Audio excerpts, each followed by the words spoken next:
আশা করি সকলের দীপাবলি খুব ভালো কেটেছে। আমার না দীপাবলিতে রঙ্গোলি দেওয়ার কালচারটা খুব ভালো লাগে। তাই নিজেদের মতো করে কাঁচা অপটু হাতেই প্রত্যেকবারের দিওয়ালি ডেকোরেশনে রঙ্গোলিটা রাখার চেষ্টা করি। প্রত্যেক বছর এই দিনটায় আমাদের বাড়িতে গণেশ পুজো হয়, আর সেই পুজোয় আমরা নিজেদের মতো সাজিয়ে গুছিয়ে ভোগ অর্পণ করি। পুজোর জোগাড়, প্রসাদ বিতরণ সবার সাথে একসাথে হই হুল্লোড় করে কেটে যায় এই দিনটা। রান্নার দিকটা মূলত দিদি দেখলেও পুজোর জোগাড়ের পুরো দায়িত্বটা পড়ে আমার ওপর। মিষ্টির মধ্যে গণেশের প্রিয় লাড্ডু তো থাকেই, তবে তার সাথে এবারে দিয়েছিলাম মোদক। আমাদের এখানে ওই স্টাফিং দেওয়া মোদকটা অনেক খুঁজেও পেলাম না কিছুতেই। খুব ইচ্ছে ছিল এবছর গণেশজিকে মোদক অর্পণ করার, তাই অবশেষে ক্ষীরের মোদকই কিনে নিলাম। এবারে ভোগে ফ্রাইড রাইস হবে না পোলাও হবে সেই নিয়ে আমার আর দিদির মধ্যে একটা বেশ ঠান্ডা লড়াই চলেছে। অবশেষে সন্ধে হলো নবরত্ন পোলাওকে ফ্রাইড রাইস স্টাইলে রাঁধার মধ্য দিয়ে। পোলাও বা ফ্রাইড রাইস যাই বলুন না কেন, সেটা একটু মিষ্টির ওপরেই হয় বলে আলুদমটা করা হয়েছিল একটু ঝাল ঝাল করে।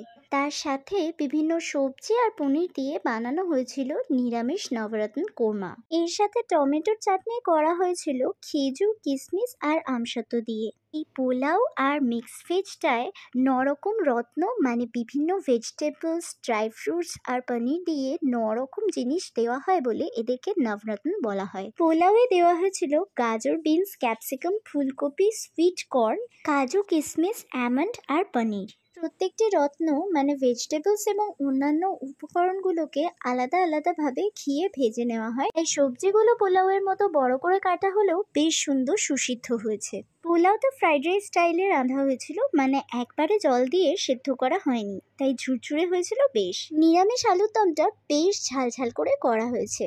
গরম মশলার পরিমাণ নামমাত্র হলেও দেওয়া হয়েছিল কাসুরি মেথি অ্যাডিশনাল ফ্লেভার অ্যাড করবার জন্য। ফ্রাইড রাইসটা কম মিষ্টি দিয়ে করা হলেও আলুদমের সাথে বেশ সুন্দর লাগছিল খেতে।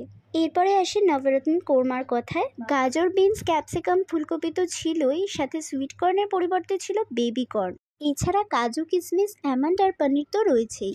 নবরত্ন কোরমার বেশ সুন্দর একটা ক্রিমি টেক্সচার এসেছিল, আর পনিরগুলো অসম্ভব সফট ছিল। পনির খেতে আমার খুব ভাল লাগে, তার সে পোলাওয়ের ডিপ ফ্রাইড হোক বা নবরত্ন কোরমার শ্যালো ফ্রাইড, তার উপর সেটা যদি আবার ঘিয়ে ভাজা হয় তাহলে তো আর কোনো কথাই নেই। খাওয়ার শেষে পেট প্রায় ফুল, তাই টমেটোর চাটনি থেকে একটু খেজুর আর আমসত্ব খেয়ে চলে গেলাম ডেজার্টে। প্রসাদের বিভিন্ন মিষ্টি আর ড্রাই ফ্রুটস ছাড়াও বাড়িতে বানানো হয়েছিল কাজু কিশমিশ দিয়ে সিমাইয়ের পায়েস। সিমাইয়ের পায়েস আমার চালের পায়েসের তুলনায় একটু বেশি ভালো লাগে, এটা মিস করা যাবে না কোনোভাবেই। এই মিষ্টিটা বাজারে দেখে আমি তো পুরো লাফিয়ে উঠেছিলাম। এটা হলো মাইসুর পাক। অনেক ছোটবেলায় খেয়েছিলাম মাইসুরে গিয়ে, এখনো সেই স্বাদ মুখে লেগে আছে। এত চমৎকার খেতে ছিল সেটা। এখানকার প্যাকেজড মিষ্টিটার স্বাদও মন্দ নয়। শেষ করলাম প্রসাদে পাশের বাড়ি থেকে দেওয়া নারকেল নাড়ু দিয়ে।